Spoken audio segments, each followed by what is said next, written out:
Nous allons démarrer, chers téléspectateurs, par le Coran, la révélation faite au prophète Muhammad sallallahu alayhi wa sallam. Bismillahirrahmanirrahim. Qaf wal Qur'anil Majid. Bal ajibu an ja'ahum فقال الكافرون هذا شيء عجيب أإذا متنا وكنا ترابا ذلك رجع بعيد قد علمنا ما تنقص الأرض منهم وعندنا كتاب حفيظ بل كذبوا بالحق لما جاءهم فهم في أمر مريج أفلم ينظروا إلى السماء فوقهم كيف بنيناها وزيناها وما لها من فروج والأرض مددناها وألقينا فيها رواسي وأنبتنا فيها من كل زوج بهيج. صدق الله العظيم وبلغ رسول الكريم. Seigneur Moustapha, nous vous écoutons donc pour la sourate, les versets. Voilà, merci beaucoup Seigneur Moussa. Aujourd'hui nous abordons la sourate Qaf, la 50e subdivision du Saint-Coran. Une sourate qui a été révélée au meilleur des envoyés alors qu'il était à la Mecque. Et Seigneur Moussa, vous savez, la période mécoise est caractérisée par des versets très importants qui enseignent aux Khouraïchites, en ce début de l'islam, qui est notre Seigneur, quelle est sa puissance par rapport à la création. Et donc, dans cette sourate, au verset 40, des versets 40 jusqu'au verset 45, notre Seigneur nous montre sa toute-puissance, sa capacité de ressusciter les créatures, de ressortir de leur tombeau et également de rendre compte. Et tout cela montre que le meilleur des envoyés, Muhammad Rasulullah sallallahu alayhi wa sallam, lors de son appel, butait à l'incrédulité des Mécois. Et il était obligé de leur apporter des preuves. C'est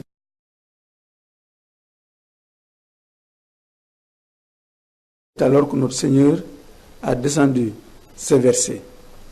Dans ces versets, il dit: sois aux aguets le jour où le crieur lancera son appel d'un endroit proche. Le jour où les hommes entendront sans doute possible, l'appel solennel, et où les morts sortiront de leur tombeau. Nous donnons et retirons la vie. C'est à nous qu'aboutit toute chose. Le jour où le sol s'ouvrira brusquement pour livrer passage, il nous sera facile de les rassembler. Nous connaissons tous les propos des hommes. Il ne t'appartient pas de les contraindre. Avertis par le Coran ceux qui redoutent mes menaces. Donc ici, le meilleur des envoyés est en face de personnes qui ne croient pas du tout à ce qu'il dit. Des personnes qui, dans leur entendement, ont une seule vie sur terre. Et à partir de cette vie, il n'y a pas une autre vie après.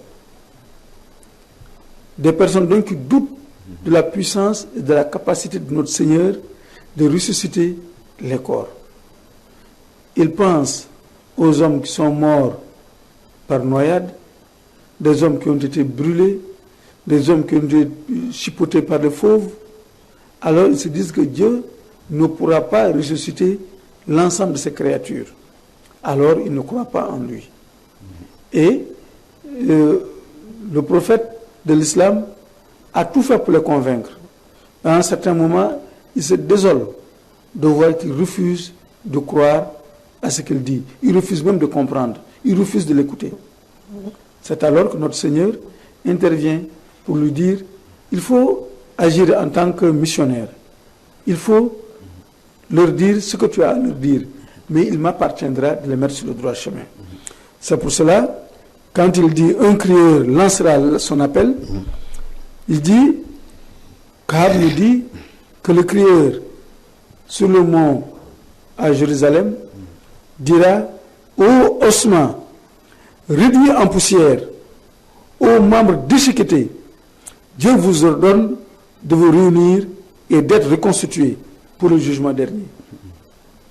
Alors, quand cet ange lancera cet appel, tous les ossements, toutes les chairs, toutes les personnes qui avaient été chippotées par le fauve vont commencer à se reconstituer. Voilà la toute-puissance. Et notre Seigneur nous dit également, il nous sera facile de les rassembler. Car cette récréation ne sera qu'une chose facile pour notre Seigneur. Cette récréation ne tiendra qu'à un seul mot. Notre Seigneur, quand il veut quelque chose, il dit à cette chose soit, et la chose est. Donc, il n'a pas besoin d'une autre puissance supplémentaire pour pouvoir ressusciter les morts. Et il nous dit également, nous donnons et retirons la vie. C'est à nous qu'aboutit toute chose. Voilà encore la toute-puissance du Seigneur. C'est lui qui nous a créés à partir de l'argile. C'est lui qui nous a suscité à l'existence. C'est lui qui nous a parachutés sur terre, qui a créé les cieux et qui a créé la terre. Mais si l'homme doute de sa capacité de recréer encore après la mort, cela découle d'une aberration. C'est pour cela, il dit au meilleur des envoyés, nous connaissons tous les propos des hommes, tous les propos que les incrédules tiennent sur la création, sur ce que nous dit Mohammed, Rasulullah sallallahu alayhi wa sallam, il le sait, mais il lui dit d'être patient. Il poursuit, tu n'es qu'un missionnaire, tu es sans autorité sur les hommes. C'est Dieu qui dirige qui il veut. Mais il demande au meilleur des envoyés de délivrer son message et de s'en limiter là, de ne pas le contraindre. Vous voyez toujours, en religion, il n'y a pas de contrainte. De ne pas le contraindre. Mais notre Seigneur va faire le nécessaire pour que ceux qui doivent croire, croient, et ceux qui sont destinés à l'enfer soient les bûches qui vont alimenter l'enfer. Mais notre Seigneur dira, par ma majesté, par ma puissance, que chaque âme regagne son corps. Et toutes les âmes vont regagner leur corps. Oui. Qui peut le plus, peut le moins. Dieu, le Tout-Puissant, serait plus même de le créer, puisque que la création suit une certaine logique, et a fortiori maintenant que la destruction. Mais comme vous venez de le dire, pour Allah le Tout-Puissant, il suffit de dire soit et cette chose est. Mais ces incrédules ne voudraient pas du tout en croire. Mais ils ne reniaient pas tout simplement cette foi, la foi, mais ils prenaient le messager pour un conteur, etc. Oui, c'est vrai, Seigneur Moussa. Et là, si nous nous référons aux articles de la foi, il y a ici un enchevêtrement de deux aspects. Parce que dans les 6 articles qui composent la foi musulmane, il y a la foi aux anges. Et dans ces anges, c'est un nombre que personne ne peut connaître. Et Dieu nous dit dans le Coran, seul votre Seigneur connaît le nombre des anges qui constituent l'armée de votre Seigneur. Et parmi ces anges, il y a une dizaine à qui le musulman doit croire, connaître leur nom et leur fonction. Et parmi ceux-ci, il fait partie un ange qui s'appelle Israfil et qui a en charge cette trompette dont nous parle ici le Coran. Quand il dit un crieur lancera son appel d'un endroit proche, ce crieur n'est autre que l'ange qui s'appelle Israfil. Et on dit déjà qu'il est déjà en position et la trompette déjà sur ses lèvres, attendant l'ordre du Seigneur pour souffler.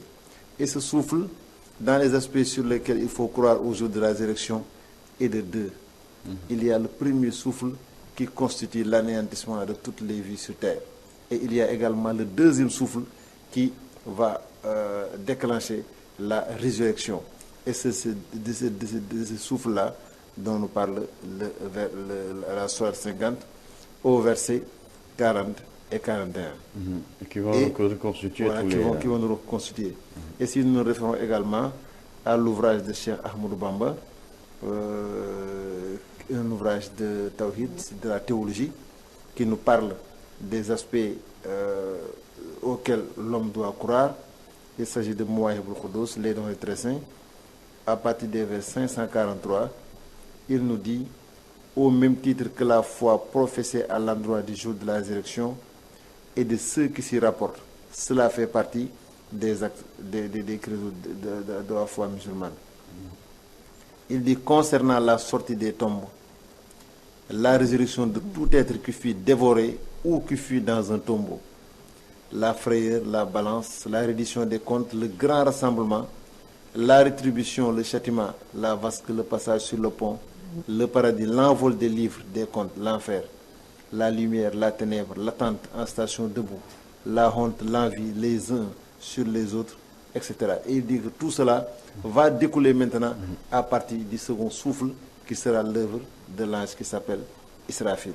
Et c'est maintenant à partir de cela que va se déclencher tout ce que nous devons croire au jour de la résurrection. Il a parlé de la balance, il a parlé également du rassemblement, et il a parlé également du pont Sirat sur lequel doivent passer les gens. Donc nous avons ici deux souffles, un premier qui va constituer la fin de la création et le second qui va déclencher la résurrection des corps. Et dans un hadith rapporté, le prophète Mohammed paix et salut sur lui nous dit que c'est lui qui sera le premier des hommes à être ressuscité.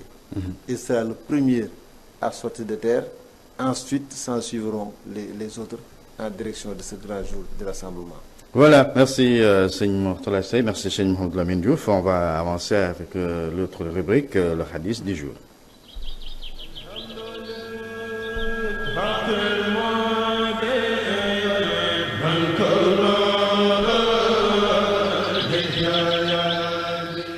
Oui, pour le hadith, Seigneur Mortala.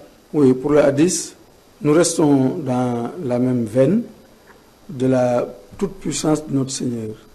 Nous avons vu tout à l'heure que notre Seigneur était capable de ressusciter les hommes, quelle que soit la manière par laquelle ces personnes ont été tuées.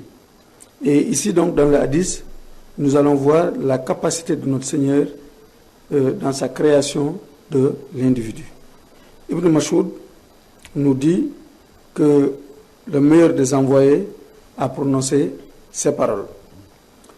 Il a dit, la conception de chacun de vous, donc de l'être humain, dans le ventre de sa mère, s'accomplit en 40 jours.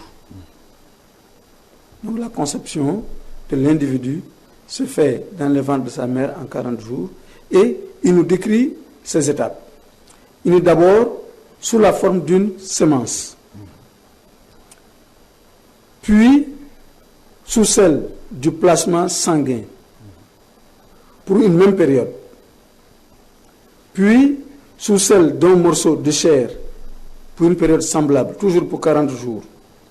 Enfin, un ange lui est envoyé et il insuffle l'esprit vital et reçoit l'ordre d'inscrire 4 décisions le concernant.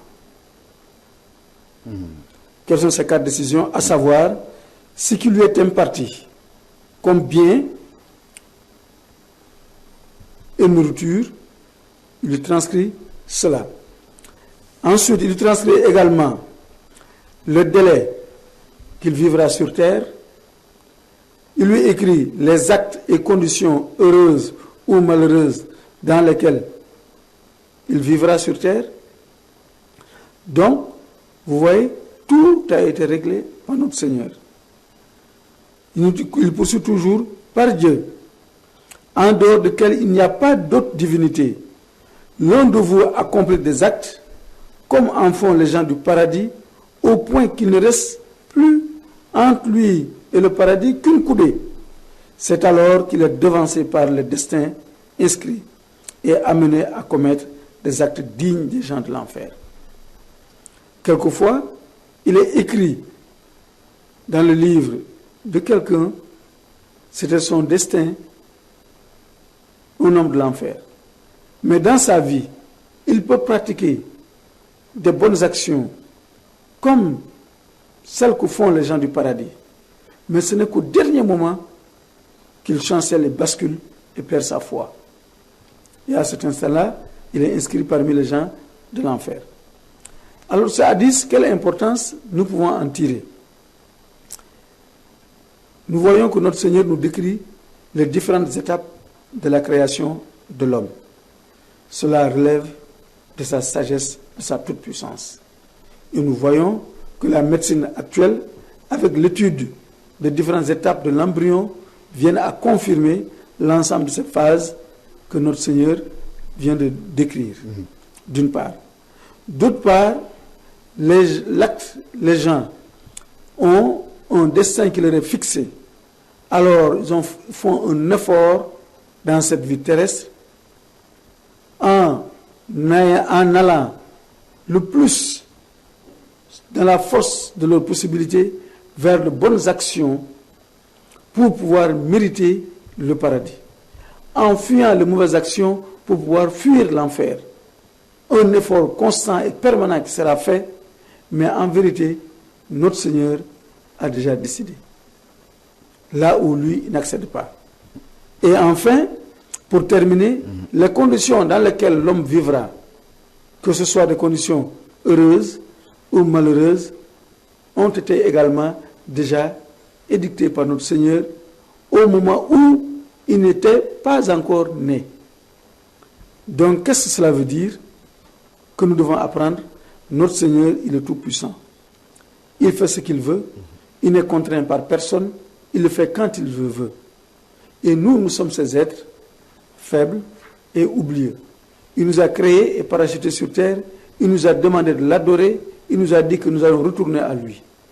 Donc il nous appartient de savoir que notre rôle et notre position doit toujours être celle d'un croyant sincère qui a de l'espoir en son Seigneur et qui l'adore pour pouvoir avoir son agrément demain. Oui. Seigneur Mohamed Lamine Diouf, tout cela montre que les hommes ne font que passer par leur dessein. Hein, parce que à partir de ce moment où on est devenu un morceau de chair, que Allah nous envoie un ange qui nous trace tout notre destin par la grâce de Dieu, la puissance de Dieu. Et là, si Moussa, nous ne sommes que sur un terrain d'application d'une décision qui a été prise au moment où notre Seigneur a déjà suscité l'ensemble des âmes à la création. Et on se rappelle que ce qui nous amène ici dans ce monde, c'est pour tester notre fidélité par rapport à un pacte que nous avions signé, un pacte primordial, que notre Seigneur s'est adressé à l'ensemble des âmes dans un monde où il n'y avait pas encore de corps ou de création, il n'avait que les âmes, et s'est adressé à eux, à ces âmes, en ces termes, ne suis-je pas votre Seigneur? Et à cette réponse spontanée, par l'affirmative ou la négative, par également un aspect donné, les gens sont appelés à venir maintenant sur cette terre pour que notre Seigneur nous donne l'occasion de voir si nous serions fidèles au pacte que nous avons signé avec lui. Et le prophète Mohammed, paix et salut sur lui, si nous allons dans l'ouvrage de Cheikh Ahmadou Bamba intitulé Jazboul Khouloub, il nous dit qu'il a été le premier à répondre oui, Seigneur, sans doute, vous êtes notre Seigneur. Et de par cette promptitude et cette réponse qu'il a été le premier à donner, il est devenu la meilleure de toute la création et est devenu l'élu de l'ensemble des fils d'Adam. Et maintenant, ceux qui vont répondre oui Seigneur sans doute, oui Seigneur sans doute, en fonction des temps de réponse, seront constitués par les meilleurs d'entre eux, les prophètes, puis les suivants, jusqu'au dernier. Et maintenant, dans cette catégorie de réponse, il y a des personnes qui ont répondu, des âmes du moins, qui ont répondu de façon spontanée, oui Seigneur sans doute. Et d'autres âmes ont été contraints de répondre oui Seigneur sans doute, ne l'ont pas fait de façon spontanée. Et ce sont ces âmes qui seront du lot des gens qui, une fois sur terre, ne seront pas des croyants. Donc ce n'est que une partie qu'on a déjà jouée et qu'on va encore rejouer. Oui. Et ce n'est que l'aspect de cela qui va qu'on va voir l'expression dans la vie. Et regarde cet homme qui a pratiqué peut-être de bonnes œuvres, il ne reste qu'une seule coudée pour aller au paradis, il bascule vers l'enfer. Et le contraire également, cela montre que finalement c'est le destin, il n'y a que le destin qui compte. C'est-à-dire on se meut actuellement dans une voie déjà tracée. Oui. Et chacun fait un effort pour se conformer à ce qui a été édicté oui. avant même son existence. Oui. Mais les dés sont déjà jetés. Oui, cela, pour autant, doit pousser donc l'individu à avoir confiance à son Seigneur et à œuvrer dans la voie qui lui a été tracée. Oui. Donc, on va avancer avec l'autre rubrique, la sagesse du jour.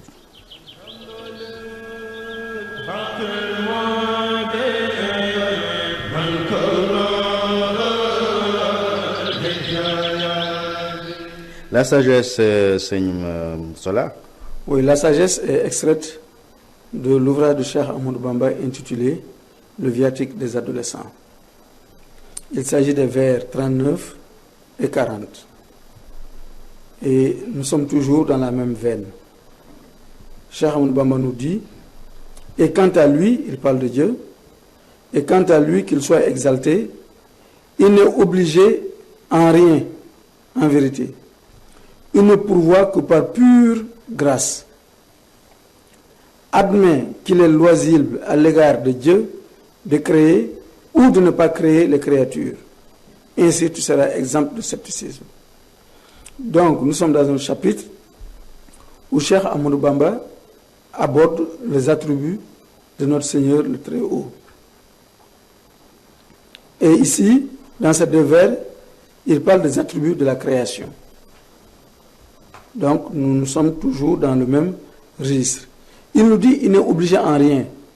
Dieu, notre Seigneur, quand il nous créait, il créait les hommes, la terre, toute la création.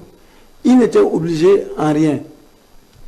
Il n'était pas à l'instar de ce scientifique qui, quelquefois, dans sa création ou dans ses inventions, se bute à quelque chose et n'arrive pas à avancer. Il trouve une voie de contournement. Non, il n'est pas de cela. Il n'est pas également à l'instar de quelqu'un qui veut faire une dépense et qui n'a pas suffisamment d'argent pour faire cette dépense. Non. Il n'est pas également à l'instar de cette personne qui veut faire une chose mais qui n'a pas les moyens suffisants pour faire cette chose. Non. Notre Seigneur, il a tout à sa disposition. Il est capable de tout. Il est tout puissant. C'est pour cela il n'est obligé en rien. S'il veut, il crée. S'il veut, il ne crée pas. S'il veut, il crée de cette façon ou d'une autre façon. Tout dépend de sa volonté. Il n'y a pas de contrainte à notre Seigneur. Il ne pourvoit que par pure grâce. C'est par pure grâce qu'il pourvoit. Par pure grâce, il attribue à Moussa un bienfait. Il attribue à Mademba un bienfait. Mais il n'y a pas une contrainte qui pèse sur lui au point où il est obligé de le faire. Non. Il dit, admet qu'il est loisible à l'égard de Dieu de créer ou de ne pas créer. Il faut accepter cela. Oui. Il lui a plu de créer l'homme, mais s'il le voulait, il ne l'aurait pas créé. Il crée quand il veut,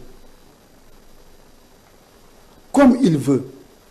sans contrainte aucune. Ouais. Donc, voilà un Seigneur qui est tout puissant. Étant donné qu'il a tous ses attributs, il a toutes ses qualités, alors quelle doit être notre position de créature faible et oubliée de nature?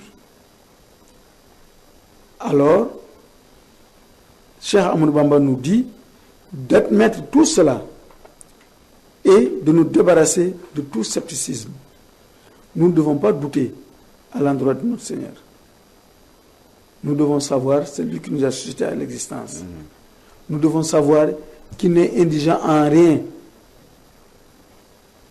Et alors, solliciter ses bienfaits, l'adorer, le vénérer, suivre ses recommandations. Et tout ce que nous n'avons pas comme bienfait, nous devons croire, nous devons savoir que c'est nous qui ne l'avons pas demandé au Seigneur, car c'est un Seigneur pourvoyeur. Alors, il faut que nous nous mettions dans cette station d'un adorateur sincère, indigent, qui demande des faveurs de notre Seigneur. Alors notre Seigneur va nous pourvoir, car il ne pourvoit que par pure grâce. Oui. Il est miséricordieux. Oui. Chez Mohamed Lamine, on est obligé d'accepter la volonté de Dieu, puisque elle a le Tout-Puissant qui nous pourvoit, mais c'est Dieu également, par sa volonté, qui nous dépourvoit. Donc, si l'être humain veut être quitte avec sa conscience, il faut qu'il accepte le décret divin et ne pas peut-être reposer un peu le tort aux autres, ne pas causer le tort aux autres. Et là, ici, Moussa, nous sommes dans une partie extrêmement pointue de la théologie, la science de l'unité divine. Et c'est d'ailleurs ce thème qui a fait l'objet de l'ouvrage de Cheikh Ahmadou Bamba intitulé Mawahibou Khoudoss.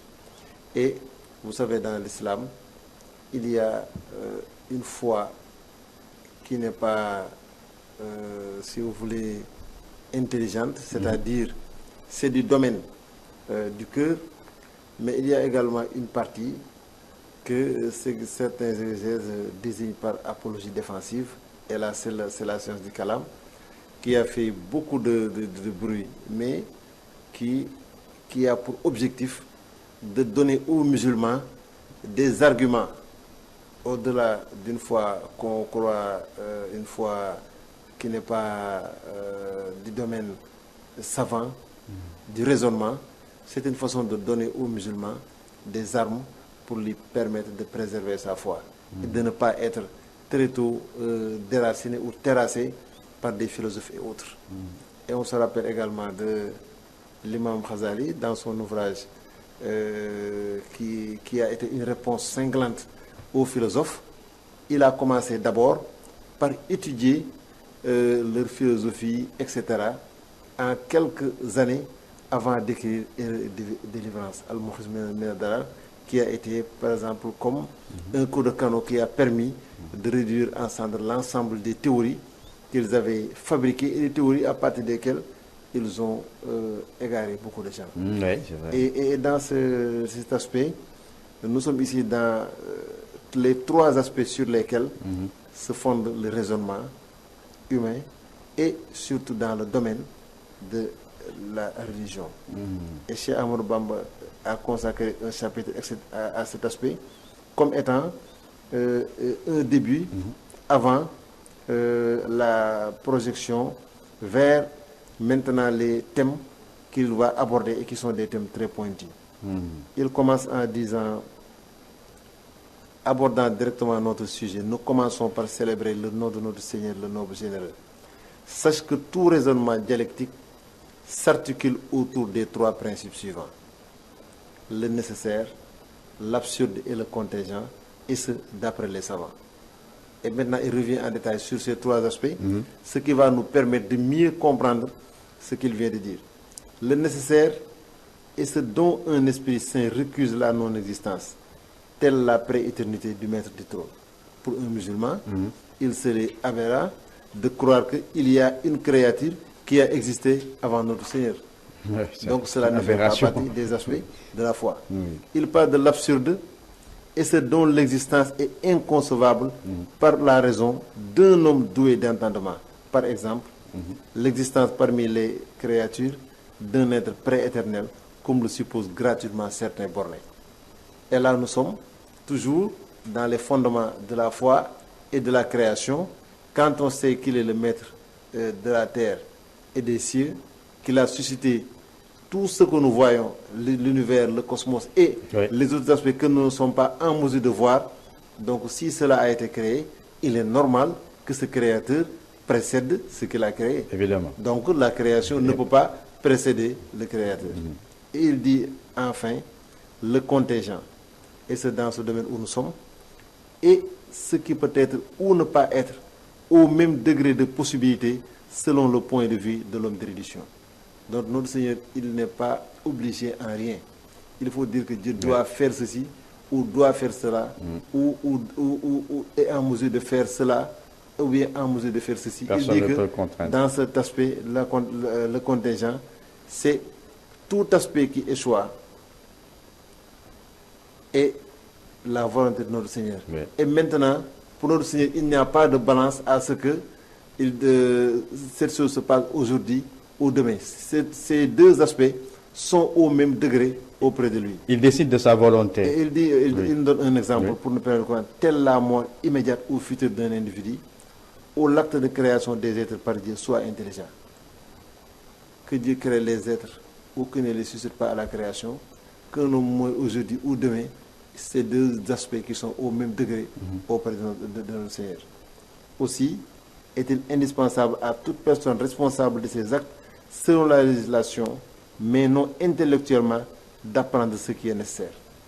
Et là, il y a un degré maintenant qu'on va fixer à l'individu de ne pas élucubrer sur beaucoup d'aspects Oui. qui ont conduit des gens à l'égarement, Oui, qui ont conduit des l'égarement, gens oui, à oui. créer des mouvements au point d'anéantir ou de ternir leur foi, mais de savoir que tout ce qui se passe, comme le dit le Cheikh ici, l'existence ou la non-existence Oui. sont au même degré auprès de notre Seigneur, parce Oui. qu'il n'est obligé en rien. Ouais.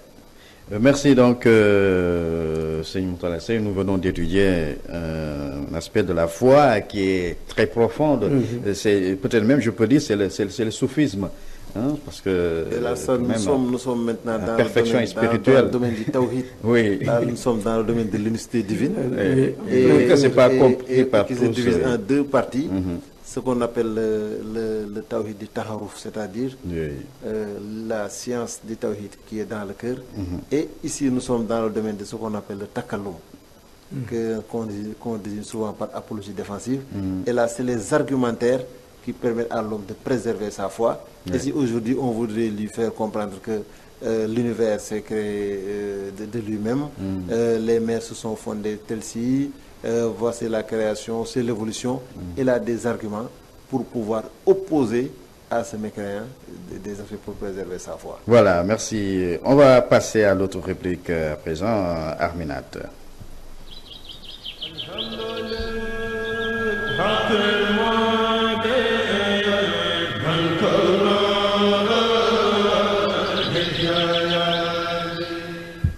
Voilà, on va passer à Arminat. Arminat, nous sommes aujourd'hui le 20 avril, c'est Régnam Mohamed Lamine Diouf. Voilà, et nous rappelons en 1857 une étape très importante dans la résistance de El Hadj Omar Foutiyou Tall et dans sa confrontation avec l'administration coloniale. Voilà, c'est une autorité islamique qui serait venue au monde vers 1797 à Alwar, qui se trouve dans le Podor. Et il a eu comme premier enseignant son père, puis d'abord d'autres. Mais ensuite, ce qui va marquer la vie de El Hadj Omar, c'est son séjour à la Mecque, où sur le sommet, sur le retour, il a eu une rencontre importante qui va avoir une influence particulière sur sa mission, c'est-à-dire d'avoir été nommé le calife de la Tidjana pour l'Afrique occidentale. Et il va rencontrer le fils d'Ousmane Dan Fodio, de Sokoto, avec qui il va épouser sa fille. Et maintenant, il va commencer une guerre sainte. Il avait un sabre à la main. Voilà, Hein? il avait une guerre sainte qui va faire le tour de presque l'Afrique occidentale, du Sénégal, en passant par le Mali, une partie de la Côte d'Ivoire et beaucoup d'autres aspects, et qui a levé l'étendard du djihad. Et dans ces confrontations, il y aura une confrontation avec Faidherbe, qui a été nommé gouverneur du Sénégal en 1855.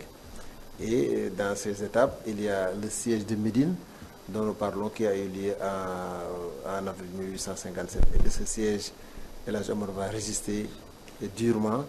Il faut voir qu'il a causé beaucoup de soucis à l'administration coloniale, d'autant plus que c'était une guerre sainte qui s'est déroulée sur un territoire très large, du Sénégal en passant par la Guinée, le Mali, jusqu'en 1864, où il n'a pas été vu depuis, dans les places de Bandiagara, qui se trouvent aujourd'hui au niveau du Mali. Et dans ces villes, on va voir Médine, on va voir Diboumbéré, on va voir Bandiagara, qui sont des étapes marquantes de son évolution et de son djihad. Voilà, on dit qu'il a disparu mystérieusement. Voilà, dans les falaises de Bandiagara. Et c'est quelqu'un qui a essayé de lutter contre la domination de l'administration coloniale à sa manière, et qui a su résister pendant longtemps et enrôler également dans son armée beaucoup de personnes qui ont essayé de lever l'étendard du djihad. Voilà, et c'était une guerre sainte qui était bien recommandée, puisque on érudit de l'islam aussi, qu'il ne pouvait pas aussi faire des choses de son propre gré. C'est une mission qu'on peut dire qu'il lui a été assignée par son Seigneur. Et vous savez, dans cette partie, il y a eu beaucoup de djihad qui se sont levés. Et il a été un des précurseurs, mais il sera rejoint par Ahmadou Cheikhou, il y avait Mamba Diakhouba, il y aura également Mamadou Lamine Dramé, qui tous sous l'étendard de l'islam ont essayé de lever des armées au nom de l'islam pour préserver leur foi. Voilà. Merci Seigneur Mohamed Lendiouf pour ce rappel. On va passer au point info de ce matin. Mamadou Bokoum, bonjour. Bonjour Moussagna. Voilà, quelles sont les infos de ce matin? Les talibés à l'honneur donc ce lundi, ce 20 avril, est la journée nationale qui leur est dédiée, une journée pour les autorités donc de se pencher sur les difficultés auxquelles font face ces talibés, et l'éradication de la mendicité constitue un défi majeur pour les pouvoirs publics. La première édition des journées portes ouvertes du Conseil économique, social et environnemental va démarrer ce lundi et ce jusqu'à demain mardi. Ce sera donc dans les locaux du Conseil économique, social et environnemental. L'objectif de cette rencontre de 2 jours est de permettre donc aux populations de mieux connaître le travail donc du Conseil économique et social, mais aussi cette institution va prendre les préoccupations des populations. Signature du contrat de performance du projet des zones touristiques intégrées, c'est ce lundi à Dakar. La manifestation donc verra la participation des ministres donc du tourisme Abdoulaye Diouf Sarr, du ministre chargé auprès du président de la République du suivi du plan Sénégal émergent Abdoul Aziz Tall et du ministre de l'énergie Maïmouna Ndoye. Le réseau des professionnels de l'information et de la communication en environnement porté sur les fonds baptismaux, le REPIS, qui vient de voir le jour ce week-end à Saly, à Mbour, lors d'un atelier de formation qui a été dédié aux journalistes spécialisés en environnement. Le journaliste Ibrahim Fall a été élu coordonnateur du REPIS. Le syndicat des travailleurs de la justice Sudjust, qui tient ce matin un point de presse, sera donc dans les locaux du palais de justice à Dakar. Et enfin, lancement des travaux du complexe résidentiel dénommé Faubourg Lébou émergent cet après-midi. Ce sera donc à Dakar, ceci en présence du Premier ministre Mohamed Boun Abdallah Dionne. Ce complexe résidentiel va comporter 20 tours, 40 étages, 924 appartements et un centre commercial. Voilà, merci. On passe à la météo. Avec donc le ciel qui restera dégagé sur la quasi-totalité donc du pays, le temps chaud va persister sur le pays, plus particulièrement dans les régions de l'Est, Matam, Bakel, avec des températures qui vont avoisiner les 44 degrés. Sur le centre, on aura à Diourbel, Kaffrine et Kaolack 41 degrés. Du côté de Fatick, 39 degrés. Pour ce qui est de la région de Sédhiou et Louga, il fera 38 degrés, 37 degrés du côté de Ziguinchor, 32 à Thiès, 26 à Saint-Louis et enfin 24 degrés du côté de Dakar. Et les heures de prière? Où la prière de l'aube a été effectuée à 5h39 pour ce qui est de la prière de midi. Elle est prévue à 13h38. La prière de l'après-midi à 16h38. Pour ce qui est de la prière du crépuscule, c'est à 19h24 et enfin la prière du soir à 20h39. Voilà, merci Mademoiselle Bokoum. Seigne Mohamed Lamine, pour les pratiques conseillers et les conseillers. Nous sommes donc le 30 du mois de Sani. Voilà, et nous sommes au dernier jour du mois de Sani. Il faut préciser que hier, d'après les informations que nous avons reçues au niveau de la commission chargée des questions des mois lunaires à Touba, le communiqué a été rendu officiel, le croissant lunaire n'a pas été au rendez-vous. Donc nous sommes aujourd'hui le 30 et demain, Inch'Allah, mardi, ce sera le premier jour du mois de Rajab, qui est un mois béni, un mois d'une importance particulière dans l'islam, en fonction des événements qui s'y sont déroulés et dont un des plus importants à l'Isra au Miraj, l'ascension de l'envoi de GPS sur lui. Et comme chaque lundi, les pratiques qui sont conseillées, c'est étranger quelque chose pour la première fois et se raser. Merci, Seigne Mohamed Lamine Diouf. On va passer à la dernière rubrique, le Hassida du jour.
Merci. Donc, nous poursuivons les Mimia. Hier, on était vers 165 où le cheikh rendait tous les honneurs au Coran, la révélation faite au prophète Mohammed sallallahu alayhi wa sallam.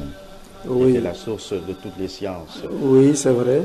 Et vous voyez cette technique, cette rhétorique du cheikh. Il fait les éloges du meilleur des envoyés. Et au paroxysme des éloges, il balance. Il va au Coran pour montrer la vénérabilité du Coran et montrer qu'en fait, le meilleur des envoyés et le Coran ne font qu'un. Et donc, cela fait partie également des éloges qu'il fait du prophète.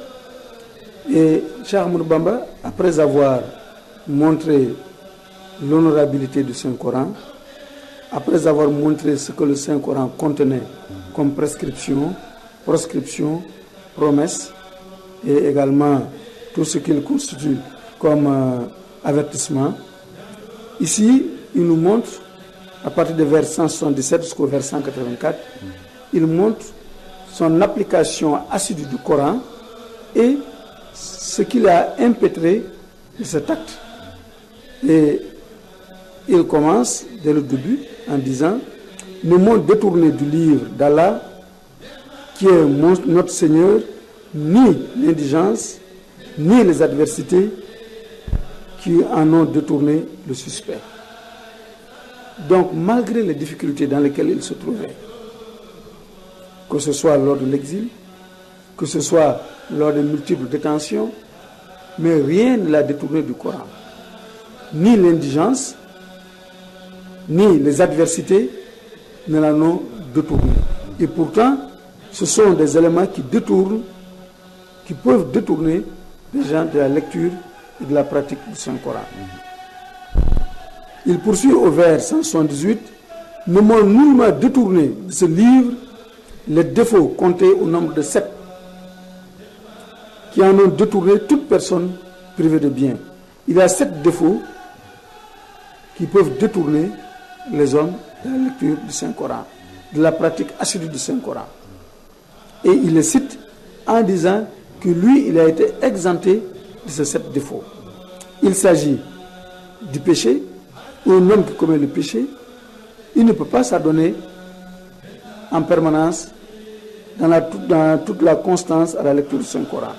La fierté, la persistance dans la distraction, l'amour du bas monde, le fait de compter sur les autres créatures par avidité, et enfin la faiblesse de conviction qui détourne les créatures de l'abandon à Dieu.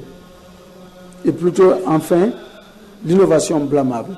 Tous ces éléments constituent des défauts qui peuvent détourner les gens de la lecture et de la méditation sur le Saint-Coran.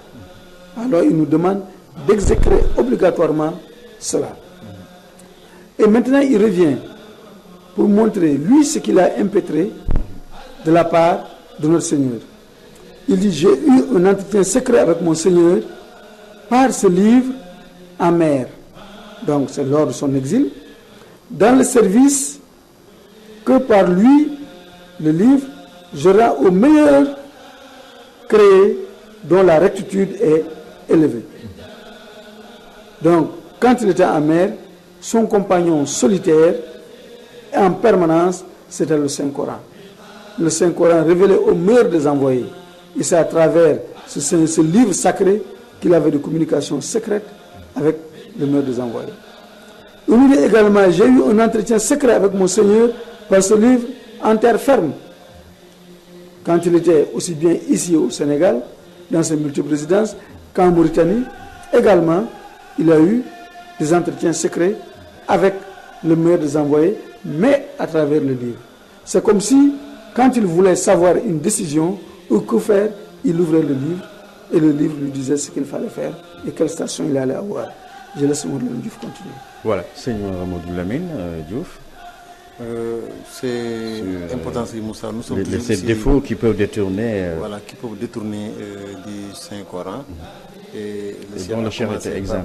Par le péché, la fierté, la persistance dans la distraction, l'amour du bas monde, le fait de compter sur les créatures par avidité, la faiblesse de conviction et l'innovation blâmable. Et on voit ici des mots qui sont presque une réponse au début de l'ouvrage que le cheikh commence au vers 1. Al-khalbu minni fi zal yawmi khat salima min kulli raydin wa bir rahman khat halima. Pour dire que mon cœur en ce jour est exempt de toutes sortes de doutes. Et certes, il connaît le clément. Au vers 3, il dit, l'incertitude de mon cœur s'est dissipée et mes ternissures sont polies et a effacé mes péchés. Ainsi, celui qui a effacé les véniers. Les préjudices résultant du correspondant de la valeur numérique d'Al-Soa 4 me sont écartés la vie durant. Et mon Seigneur m'a protégé de l'angoisse, de la turpitude et de l'indécence. L'âme charnelle, les créatures et Satan ont cessé de vouloir me nuire. Le bas monde qui se dit, cherche la paix avec moi. Et là, nous sommes dans les 5 premiers vers de l'ouvrage. Et aujourd'hui, vers la fin, il vient encore nous confirmer que comme ces aspects qui sont des scories qui polluent le cœur sont des entraves à une lecture assidue du Saint-Coran. C'est pourquoi il dit, ces aspects qui détournent de la lecture du Saint-Coran ne m'ont point détourné. Donc je suis préservé l'indigence, l'adversité, il voilà, est toujours de tous ces aspects. Et nous avons un aspect ici important, la persistance dans la distraction.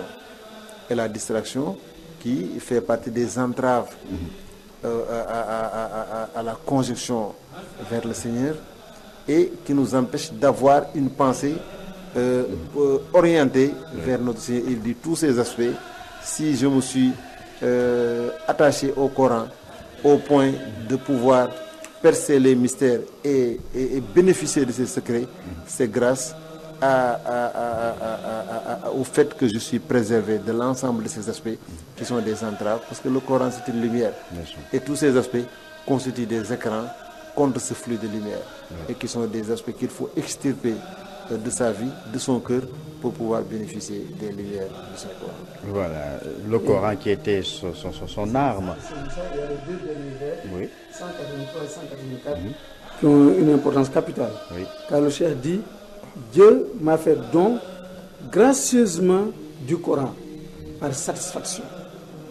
Je n'abandonnerai jamais la parole de Dieu qui m'a apporté l'honneur. Vous voyez, Dieu lui a fait don du Saint-Coran. Il poursuit au vers suivant, je récite le livre que mon souverain m'a disposé au nom du prophète qui a guidé les élus et les doctes. Donc, Cheikh Ahmadou Bamba a obtenu dans la lecture et la méditation sur le Saint-Coran des biens et des dons qui sont insondables. Au point où Dieu a mis le Coran à sa disposition, lui révélant tous ses secrets, lui donnant le pouvoir de l'utiliser comme il le veut. Ouais. Et c'est important. Très important. C'est lui-même qui le dit dans ces deux vers. Oui. Et ça montre tout simplement que c'est la science de la théologie qui était pour le Cheikh une chance qui était imbibée dans sa personne et qu'il incarnait. Merci Serigne Mohamed Lamine Diouf, merci Serigne Moustalassé, aux chers téléspectateurs, merci de votre fidélité, merci à vous, aux techniciens. Nous vous donnons rendez-vous demain matin pour un autre numéro de As-Saba. As-Saba, c'est ici et nulle part ailleurs.